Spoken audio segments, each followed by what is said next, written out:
Welcome to The Explainer. Today, we're diving into how William F. Cody, better known as Buffalo Bill, created an absolutely unprecedented mass culture spectacle. To really grasp the shock and awe of this whole thing, we're going to treat this like we're on the ground. Picture us as journalists in the late 19th century firing off urgent, breathless dispatches as we witness this crazy collision of American myth-making and European imagination firsthand. Let's get right into it. All right, so if I were sending my very first dispatch back to the editors in Berlin, it would feature just one staggering number to capture the sheer scale of this operation. Over 1 million. Just let that sink in. Well over 1 million people saw the show in London alone during its 1887 run. We're talking crowds of up to 30,000 people a day. Even Queen Victoria herself requested 2 command performances. The atmosphere was completely electric. I mean, imagine the 19th century equivalent of a massive stadium rock tour, but, with real buffalo and actual frontier scouts. Here's the agenda for today's dispatch. 1. The ultimate global spectacle. 2. Masterclass in mass marketing. 3. Moving the mythic West. 4. Action in the arena.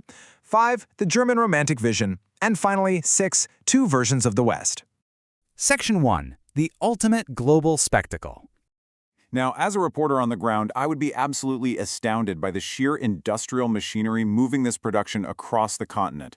By the time of their 1906 European tour, the show required an absolutely massive traveling cast. Over 800 personnel. This wasn't just a handful of actors in a wagon. This was a small, fully mobile city. We're talking hundreds of cowboys, sharpshooters, and genuine Native American performers alongside 500 animals, bucking broncos, buffalo, elk, the whole shebang. I'd be frantically wiring my editor just to tell them about the transportation, because honestly, it was a modern miracle. They moved this entire operation across international borders on special trains made up of 50 cars. They carried their own enormous tents, grandstands, literally even their own power plant. They were setting up and striking camp so efficiently, moving from city to city overnight, that it was actually studied by the Prussian Guard. Yeah, the German military quite literally sent officers to take notes on Buffalo Bill's logistics so they could adapt his methods for their own troop movements. Absolutely wild. Just think about the sheer footprint of these sprawling temporary camps. They erected massive 10,000-seat arenas, and get this, they were fully illuminated by electricity for night performances. For European audiences at the time, this was a technological marvel that left them utterly spellbound. It created this visceral, glowing fantasy world right smack in the middle of traditional, historic European cities. Section 2. Masterclass in mass marketing.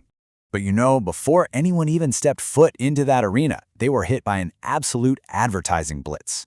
Notice the contrast between the dense, informational text of a local German ad and the visceral, action-packed imagery of an American-style bucking Mustangs poster. Up until then, German audiences were used to reading blocky, factual text to decide on their evening entertainment. Then suddenly, bam, they're confronted with these dynamic, colorful, leaping horses that practically jump off the brick walls. The show's manager, John Burke, pioneered these mass marketing tactics to create an absolute urgency to attend.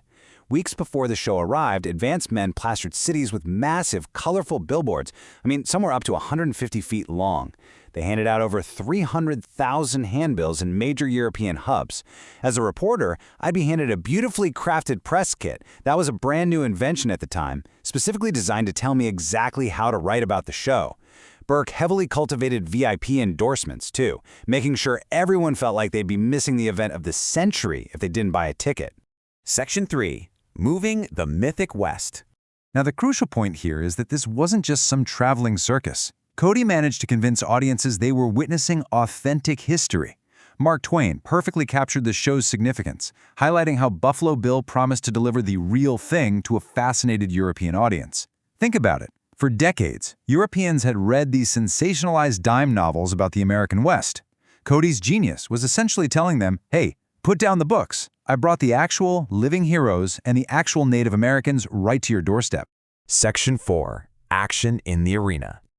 Sitting in those grandstands on opening day, the roar of the crowd and the sharp smell of gunpowder would be totally overwhelming. Audiences were absolutely mesmerized by the sight of genuine Native American performers, which really blurred the lines between a theatrical pageant and real-world frontier survival. Imagine the wonder of a 19th century German citizen. They had only ever read about the frontier, and suddenly they're watching real Native Americans with immense feathered headdresses riding artfully painted horses right down their local street. It was just a staggering cultural collision. The show became such a massive global phenomenon that European royalty and elites proudly attended to witness the action from the grandstands. Seriously, when you have the German Kaiser and Chancellor Bismarck sitting right there in the VIP box, it completely validates the spectacle. This wasn't just lowbrow, passing entertainment, it was a high society necessity. You simply had to be there.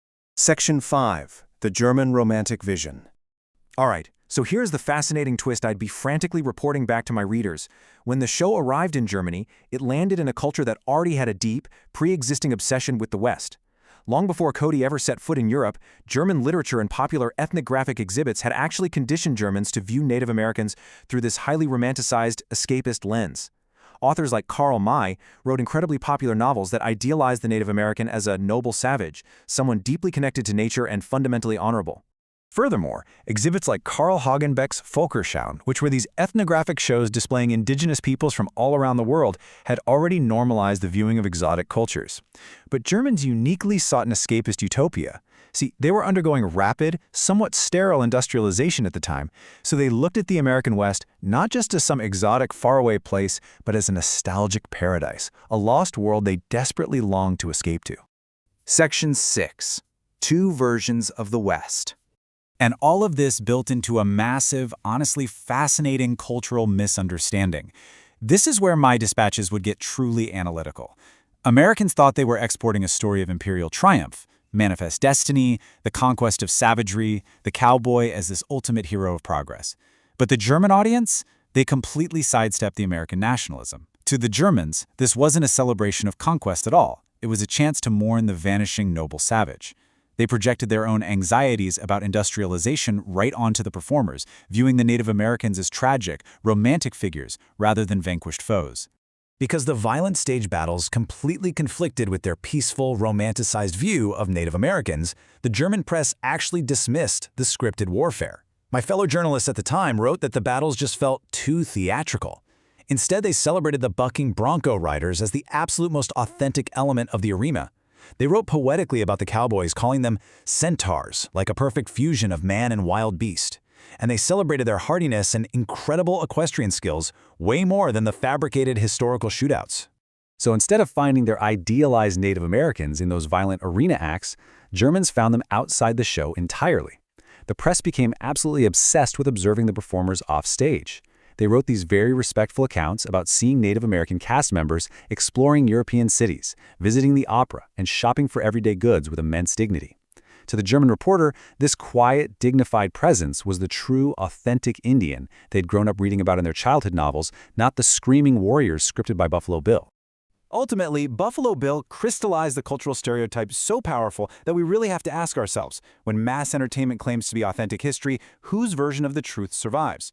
Cody packaged the West as this action-packed commodity, but audiences around the world, especially in Germany, unpacked it according to their own cultural desires. They saw exactly what they wanted to see.